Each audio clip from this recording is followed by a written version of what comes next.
Welcome back to my channel. আশা করি তোমরা সবাই খুব ভালো আছো, আমিও ভালো আছি। নতুন একটা ভিডিওতে তোমাদের সবাইকে স্বাগত জানিয়ে ভিডিওটা শুরু করছি। আশা করছি তোমাদের ভালো লাগবে। তো প্লিজ তোমরা কেউ ভিডিওটা স্কিপ করো না, আশা করছি ভালোই লাগবে। তো দেখো, প্রথমেই ঘুম থেকে উঠে ঠাকুরকে একটু প্রণাম করে নিলাম, তারপরে চলে এসেছি সংসার জীবনের কাজকর্ম শুরু করে দিতে। আর এইদিকে দেখো, গামলাটা দিয়ে আমি এখানে ঢেকে রেখেছিলাম ফুলকপিগুলো। আমার ঘরে না আগে ইঁদুরে এত সমস্যা করতো না, অনেক কিছু খাবার থাকতো, কিন্তু এখন দেখছি ইদানিংকালে যে ভীষণ অপচয় করছে জিনিসগুলো। তো এই কারণে ফুলকপি সবজি যেটুকু থাকে এই চেষ্টা করি ঢেকে রাখার জন্য, তাহলে কি হবে, ইঁদুরে কাটতে পারবে না। তো যাই হোক, চলে আসছি ঢেকে ঢাকা জিনিস তুলে রেখে, আর গামলাটার মধ্যে সমস্ত বাসন যেগুলো বাসি ছিল সেই বাসনগুলো তুলে নিয়েছি, বাইরে নিয়ে যাব একসাথে করে, তাহলে সুবিধা হবে, আমাকে দুবার তিনবার আসতে হবে না, একবারে আমি গামলায় করে বাসনগুলো নিয়ে যেতে পারবো। তো তোমরা দেখতে থাকো ভিডিওটা।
এদিকে দেখো, তোমরা তো দেখতেই পেলে যে আমি ঘর বারান্দা পুছে চলে এসেছি। আর প্রত্যেক দিনই চেষ্টা করি যে দুয়ারের সামনে এইভাবে জলটা দেওয়া।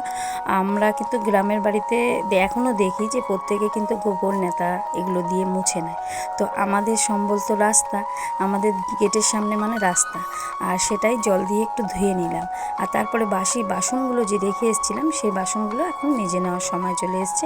আর তোমাদের দাদা তো উঠে গেছে, আর তোমাদের তো বলি, যখন তোমাদের দাদা উঠে যায় তো বাথরুমের ড্রাম আরও আদার্স যে ড্রামগুলো থাকে সেখানে তোমাদের দাদাই জল ভরে। আর না হলে ও যদি না ওঠে বা ওকে আমি ডাকি না, ও যদি না ওঠে তখন আমি এগুলো তুলে নিই। তো ওর জল ভরা হয়ে গেছে, চলে এসছে স্নান করতে। আমি এদিকে বাসনগুলো মেজে নিচ্ছি আর ও স্নান করে নিচ্ছে। যেহেতু ও সকালবেলা কাজে যায়, আর প্রত্যেক দিনই শীত গরম বর্ষা মানে শীত গ্রীষ্ম বর্ষা প্রত্যেক দিনই আমাদের কিন্তু সকালে স্নান হবেই। তারপরে আরও এক আধবার হতে পারে, গরমে তো দু তিনবার হয়, কিন্তু শীতকালে আরও আরেকবার হয়, এটাই আর কি, দুবার হয়। শীতকালেও দুবার হয়, আর গরমকালে তো অগুন্তক, যখনই গরম লাগে মনে হয় স্নান করলে একটু ভালো লাগে, তো তার জন্য সেটাই হয়। আর এদিকে দেখো, আমার বাসন মাজা হয়ে গেছে, এখন বাসনগুলো আমি ধুয়ে নিই।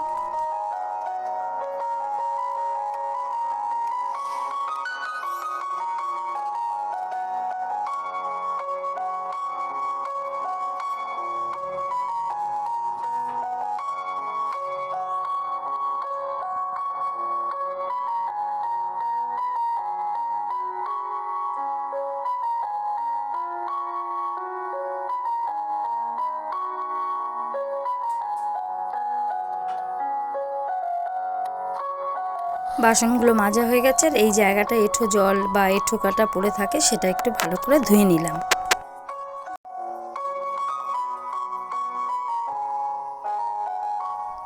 তারপরে চলে এসেছি স্নান করে, আগে চা জল বসিয়ে দিয়েছিলাম। আর চা তো দুভাগেই হয়, আমাদেরটা দুধ চা, মায়েরটা লিকার চা। তো দেখতেই পাচ্ছ লিকার চা অলরেডি হয়ে গেছে, আর আমাদের দুধ চাটা আমি এখন করে নিচ্ছি। প্রথমেই লিকারটা খুব ভালো করে ফুটিয়ে নিয়ে গুঁড়ো দুধটা মিশিয়ে দিই, আর একটা ছাঁকনির সাহায্যে সেই দুধটা, যেহেতু গুঁড়ো দুধে একটু দানা দানা টাইপের থাকে, তার জন্য আমি একটু ছেঁকে দিই, তাতে দেখতে ভালো লাগে। আর একটা কেমন ভেসে ভেসে থাকবে, সেটা দেখতেও খারাপ লাগবে, তার জন্য আমি ওটা ছেঁকে দিই। তো তোমাদের দাদার চা আর মায়ের চা দুজনের চা আমি আগে দিয়ে নিই, তারপরে আমি চা খাবো।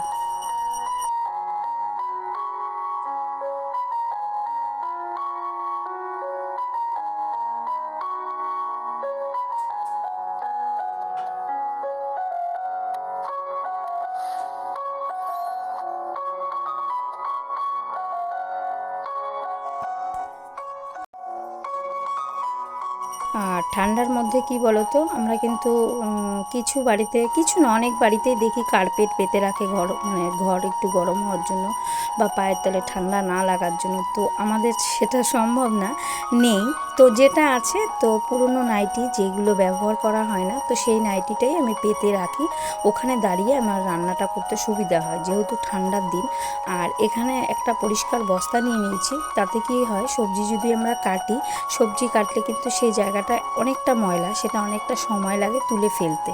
আর আমি এই জন্য এই বস্তাটা কেটে নিয়েছি, বাঁধাকপি কুচিয়ে ওর মধ্যে রাখবো। আর বাঁধাকপিগুলো ধুয়ে তারপরে যে ময়লাটা থাকবে, মানে আদার্স যত সবজি কাটবো, সেই ময়লাগুলো এই বস্তাটার মধ্যে যদি থাকে, তাহলে কিন্তু আমার পরিষ্কার করে নিতেও সুবিধা হবে। যে নোংরাগুলো থাকে আমার, সেগুলো একসাথে করে ফেলে দিতেও পারবো। তো দেখো, এখানে বাঁধাকপিটা গামলার মধ্যে জলেই দিয়ে দিলাম, তাতে ভালো করে ধুয়ে তুলে নিতে পারবো।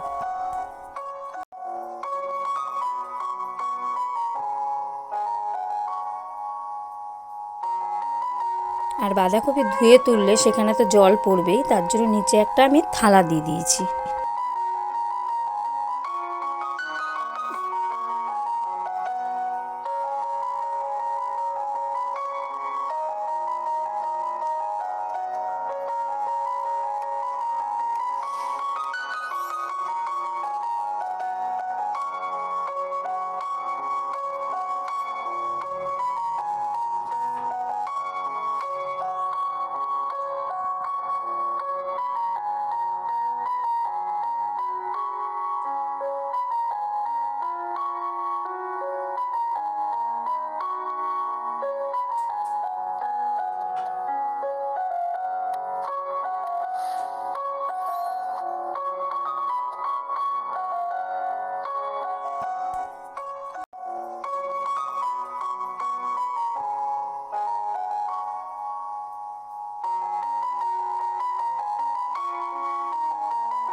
আর প্রত্যেকটা রান্না, মানে কিছু কিছু জিনিস যেটা একটু ভাপিয়ে নিলে বা একটু সেদ্ধ করে নিলে তার কিন্তু টেস্টই অন্যরকম হয়। সেটা একটু করলা যদি ভাজা হয়, সেটা যদি একটু ভাপিয়ে নেওয়া হয় একটু, তাতে কি হয়, মানে তেলের পরিমাণটা কম দিলেও কিন্তু খুব সুন্দর মোলায়েম হয় খেতে, সেটা টেস্টফুলও হয়। আর আমি এখানে শিমগুলো সেভাবেই করছি, শিমগুলো একটু ভাপিয়ে নেব, জাস্ট একটু সেদ্ধ করে নেব, তারপরে শুধু রসুন, টমেটো আর লঙ্কা, জাস্ট অসাধারণ হয়েছিল খেতে। তোমরা যদি এইভাবে কেউ না খেয়ে থাকো, একবার ট্রাই করতে পারো, মানে একদম জাস্ট সামান্য কিছু দিয়ে, বেশি কিছু না। তো রসুনটাকে আমি থেতো করে নিচ্ছি। আর এই কি বলবো, যে এই হাম্বল দিস্তাটা ছোট্ট, তো এটা আমি নিয়েছিলাম চা করার জন্য, যে আদা থেতো করার জন্য বা কোনো কিছু, তো বেশ অনেক উপকারেই লাগে। গোটা গরম মশলা যখন আমি হয়তো ফোড়নে দিই, একটু থেতো করে নিই, তাতে কী হয়, এলাচের যে দানাগুলো, সেগুলো খুব সুন্দর করে ভেঙে বেরিয়ে আসে, যে ঝাঁঝটা বা গন্ধটা থাকে তাতে। তো এখানে আমি সিম বটির যে উপকরণগুলো, সেগুলো আমি এখানে একটু কেটে নিচ্ছি। সেটা বললে আমি তোমাদের, জাস্ট সামান্য, বেশি কিছু না, একটু লঙ্কা, টমেটো আর নিচ্ছি রসুন, তো এটুকুই। আর সিম বটি বানাবো, আগে সবগুলো একটু সেদ্ধ করে নিই। তো সেদ্ধ করে নেওয়ার জন্য দেখিয়ে দিলাম তোমাদের, যে সিমটা আমি অলরেডি ভাপানো বসিয়ে দিয়েছি, আর তারপরে বাঁধাকপিটাও সেই একই রকমভাবে একটু ভাপিয়ে নেব।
আর ঘরে আজকে চাল বাড়ন্ত ছিল, তো চাল যে দিতে আসে সে দাদাটার একটু সমস্যা হচ্ছিলো, সে আসেনি চালের বস্তা দিতে। তো তোমাদের দাদা আজকে নিয়ে আসলো অল্প করে 3 কেজি মতো চাল, আলু আর ডিম।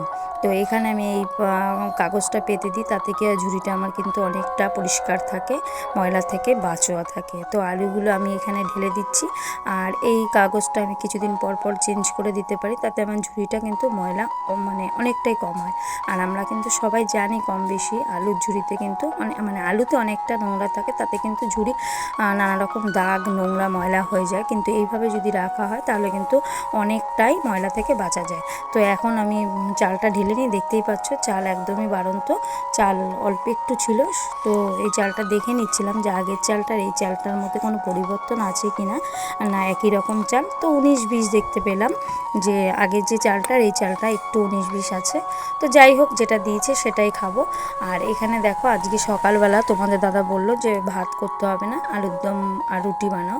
তো সেই কারণে আমি এখানে আলুর দম বসিয়ে দিয়েছি, আর এখানে আটাটা মেখে নিচ্ছি, তোমাদের দাদা খেয়ে যাবে। আর এইদিকে কড়াইতে আমি শিম বটি বসিয়ে দিয়েছিলাম, মানে একটু কালো জিরা, শুকনো লঙ্কা দিয়ে। আর মশলাগুলো তো করেই রেখেছিলাম, মশলা বলতে কি তোমাদের তো বললামই। তো এইটুকু দিয়ে এই শিম বটিটা করছি। আর এখানে আলুর দমের মশলা মোটামুটি ভাজা হয়ে গেছে, আর আলুর দমটা এখন বানিয়ে নিই আমি।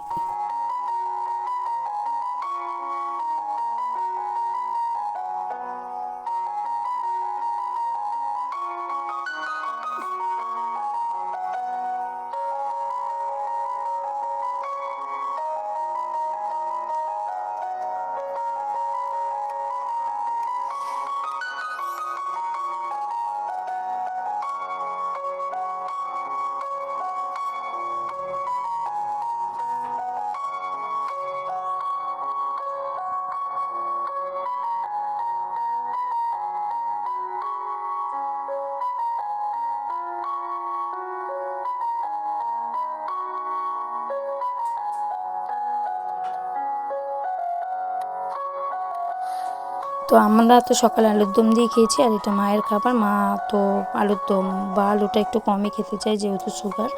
তার জন্য একটু বাঁধাকপি করলাম, বাঁধাকপি দিয়ে দিচ্ছি। আর এখন সময় বাজে 11:15, সংসারের কাজ কিছু হয়নি, শুধু রান্নাটাই হয়েছে। ঘরের মানে অগোছালো অবস্থা দেখতেই পাচ্ছ। তো এগুলো আমি এসে পরিষ্কার করব। আমি যাচ্ছি, দেখো রান্নাঘরের অবস্থা, রান্নাঘরে গামলায় সব বাসনগুলো তুলে রেখেছি, আর চালটাও ভিজিয়ে রেখেছি, যাতে চালটা একটু ভালো ভিজলে ভাতটাও ভালো হবে। আর এখানে দেখো বাবুকে বললাম যে গ্যাসটা তুই বন্ধ করে দিস। আর এখানে চলে এসেছি আমি রেশনে, দেখতেই পাচ্ছ। আর রেশন দোকানে তো এখন একরকম সিস্টেম, আজকে যাও কালকে যাও, ভীষণ তাড়না। তো কি করা যাবে, আজকে আমার এন্ট্রি হলো কিন্তু রেশন পাইনি, রেশন আবার অন্য দিন দেবে। তো যাই হোক, একটা কাজ তো সারা হলো, কার্ডটা তো এন্ট্রি হলো। তারপরে বাড়ি গিয়ে বাকি কাজ সারছি, তো তোমরা সাথে থাকো।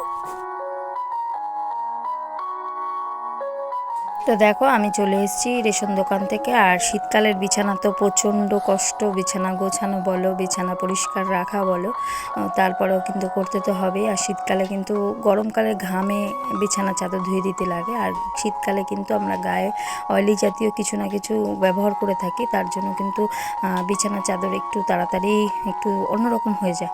তো চেঞ্জ করে নিচ্ছি চাদরটা। আর বিশেষ করে রোববার দিন আমার সেভাবে হয় না, রোববার দিন আরও বেশি ব্যস্ততা থাকে, রান্না একটু দেরি হয় যেহেতু, তার কারণে। তো আজকে শনিবার আমি সেটাই করে নিচ্ছি, যাতে আমার নেক্সট দিন অসুবিধা না হয়। আর এখানে এই শাড়িগুলো দিয়ে কাভার দেখতে পাচ্ছ, তো এটা আমার তোষকের কাভার। তো দুটো শাড়ি দিয়ে কাভার দিয়ে নিয়েছিলাম, একটা শাড়ি আমার ছিল আর একটা মায়ের ছিল। দুটো শাড়ি দিয়ে আমি এইভাবে সেলাই করে নিজে হাতে করে সেলাই করে নিয়েছি, যাতে তোষকটা খুব ভালো থাকে, তোষকটা নষ্ট না হয়ে যায় বা ছিঁড়ে না যায়। তো তারপরে আমি আগে চাদরটা চেঞ্জ করে নিয়ে তারপরে বাকি কাজ সারবো। বাকি কাজ বলতে এই চাদরগুলো তুলে নিয়েছি, সেগুলো কেচে দিতে হবে। তো দিনের দিন যে কাজগুলো যদি করা হয় তাহলে কিন্তু তাড়াতাড়ি হয়, আর দেরির আশায় থাকলে সেগুলো আর হয় না। তো আগের যে চাদর, কাঁচা চাদর, বালিশের কাভার ছিল, সেগুলো আমি বের করে নিলাম। তো আমি এখন চাদরটা পেতে নিই।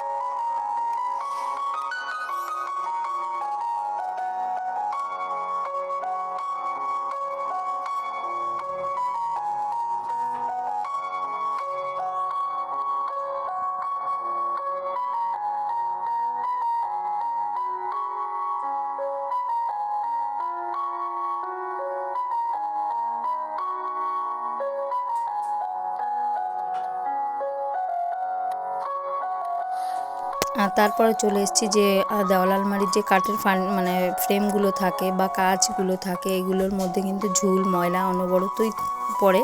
তো সেইগুলো একটু মুছে নিতে মানে জানলার দিকটা, তো প্রত্যেকটা জিনিসই একটু হালকা পাতলাভাবে একটু মুছে নিচ্ছি।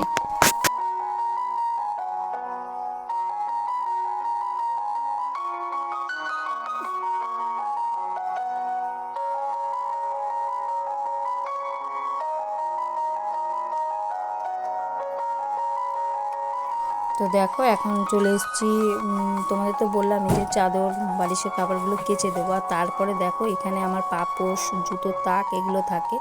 তো মাঝে মাঝে এগুলো যদি না গোছানো হয় তাহলে মানে যেটা নেয় ছেলে কিংবা তোমাদের দাদা একটা একটা করে টেনে নেয়, ওই রকমভাবেই রাখে।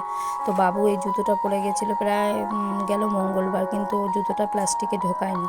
সেই জুতোটা আজকে আমি ঢোকাচ্ছি, সে পরিষ্কার করে নিয়ে এই মানে তাকটা গুছিয়ে নিলাম। তারপরে এখন চলে এসেছি, একটু বাইরে রোদ পড়েছে যেহেতু, তাই ভাবলাম কি একটু ব্ল্যাঙ্কেটটা রোদে দিয়ে দিই, তাতে পরে শীতকালের জিনিস একটু গরম গরম হলে গায়ে দিতে বেশ ভালোই লাগে। আর প্রত্যেক দিন যেহেতু এই জিনিসগুলো হয় না, আমি কাজে যাই, সেই সময়টা ব্যস্ততা থাকে, বা কে তুলবে কে বের করবে এটা সমস্যা। আমি যেহেতু বাড়িতে আছি আজকে, তো সেই কাজগুলো একটু করার চেষ্টা করি। তো এখন এই কম্বলটা একটুখানি রোদে দিই, একটু গরম হয়ে যাক, তারপরে আরও বাকি কাজ সারছি।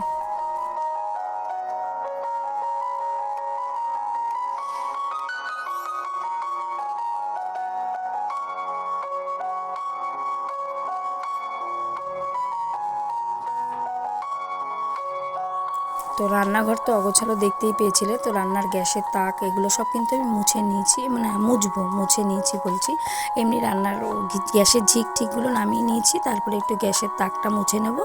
আর সার্ফের প্যাকেট আমি একটা আলাদা কৌটোর মধ্যে রাখি, যেটা পরিমাণ যতটা লাগে ততটা আমি একটা ছোট কৌটোর মধ্যে আবার ঢেলে নিই, যাতে পরিমাণটাও কম লাগে আর পড়ে না যায় বা কোনো মানে কিছু। একটা বড় সার্ফের প্যাকেট যেহেতু আনা হয়, আর একসাথে থাকলে কিন্তু অপচয়টাও বেশি হয়, তার জন্য অল্প অল্প করে বের করে আবার সেইভাবে যদি যখন শেষ হয়ে যায় আবার ঢেলে নিই।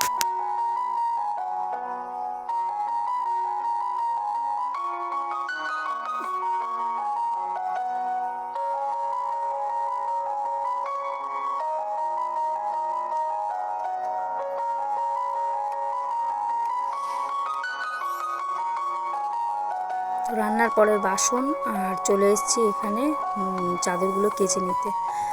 আর চাদরগুলো কেচে নিয়ে তারপরে ঘরের যে কাজ আরও আছে কিছু, সেটা করব।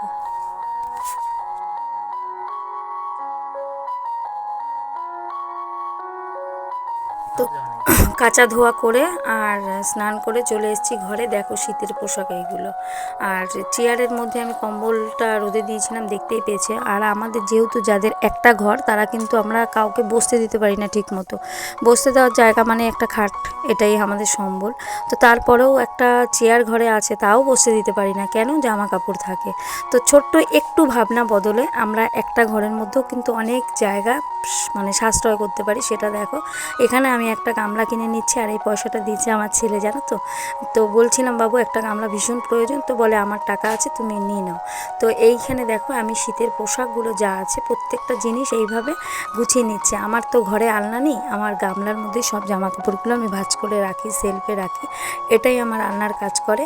তো আমার এই ছোট্ট একটু ভাবনা, মানে একটু জায়গা সাশ্রয় করা, একটা রুম থাকলেও একটা রুমের ভেতরেও কিন্তু আমরা অনেক কিছু করতে পারি। তো কিছু কিছু সময় হয়তো টাকার জন্য কিছু কিছু ভাবনা আটকে থাকে, কিন্তু তারপরে যেটুকু সামর্থ্যর মধ্যে হয় সেটা দেখো। এই যে দুটো গামলাই আমার আলনা, আর এখানে আমি জামা কাপড়গুলো সব গুছিয়ে রাখি এইভাবে। তো তোমাদের এই মানে ভাবনা চিন্তাটা বা এই ছোট্ট একটু আইডিয়াটা কেমন লাগলো সেটা কিন্তু কমেন্ট করতে কেউ ভুলো না। আর এই ছোট্ট ব্যাগটার মধ্যে রাখি আমি চাবি। তো দেখতেই পাচ্ছ এখানে চেয়ারে কিন্তু বসতে পারতো একটা মানুষ এসে, মানে একটা মানুষ এসে দিব্যি বসতে পারবে। তো খাবারের আজকে রান্না ছিল তোমাদের তো বললামই, সিম বটি, ডিমের ঝোল আর বাঁধাকপির সাথে একটু পাঁপড় ভাজা। তো এটা মায়ের খাবার গুছিয়ে নিয়েছি।